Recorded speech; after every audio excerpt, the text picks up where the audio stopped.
Basically what happened is my father started the company.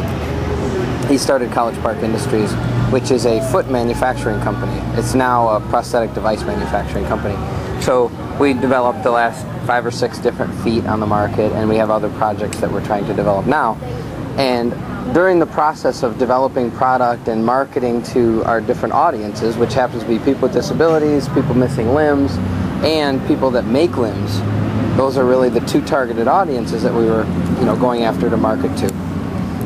Talking with the people with disabilities, they were saying to us, look, we love your products. They work so good for extreme sports. I can skateboard with your feet because they have ankle motion. I can do this, I can do that. And we thought, well, nobody that we know of competed in any Paralympic sports. None with our products. In fact, we had to beg people to try it with our products for Paralympics. So we thought, well, it's so different. Extreme sports, that maybe is our niche. Maybe that's where we should be going with this. And we thought, hey, why don't we create an event for them? Why don't we look into some kind of an extreme sport? So we picked rock climbing last year, wakeboarding, skateboarding, and BMX biking. And we did it all pretty much in one piece of property. And it worked out really well. We put the word out through a MySpace account, through all the different disability organizations out there, through a lot of the different media magazines that are out there. We were able to get a little bit of press attention, but what happened is the word started to spread, and we ended up with about 85 or 90 athletes last year. Wow. Was last year the first year? Last year was the very first year. Great. So 2006, now this is 07, and this year we decided to add motocross with motors on the bikes, jumping 35, 40 feet in the air. We added that. We added, and these people are amazing. We added kayaking as one of the events, competitive kayaking, which is, there's a speed kayaking, and then there's a recreational kayaking that we added, and then surfing.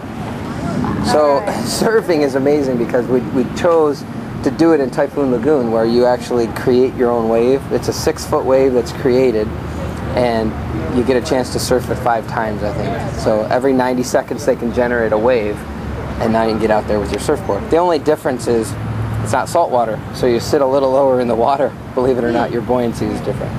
So that's really how the games got started.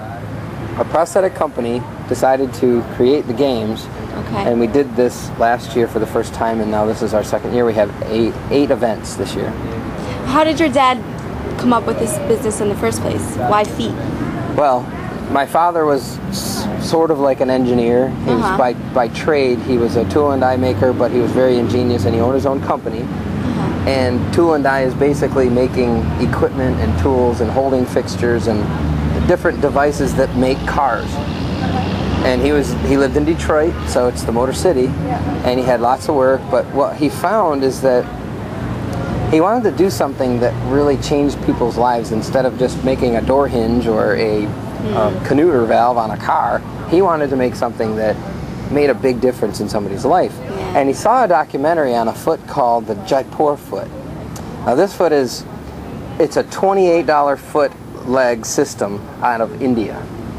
And it's amazing because it's made from old car tires that they melt down, extract the natural rubber, and then they make it into a foot shape.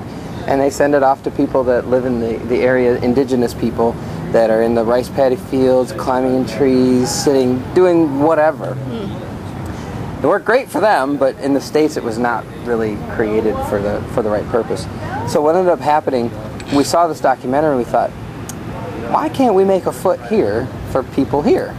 Started investigating what's it going to take. We looked at the bone, the anatomy, and we said, hey, this is interesting. If we could make an ankle joint, if we could make this toe that would replace this muscle, we started really creating.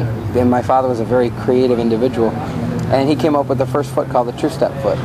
And that's how I got started in this field.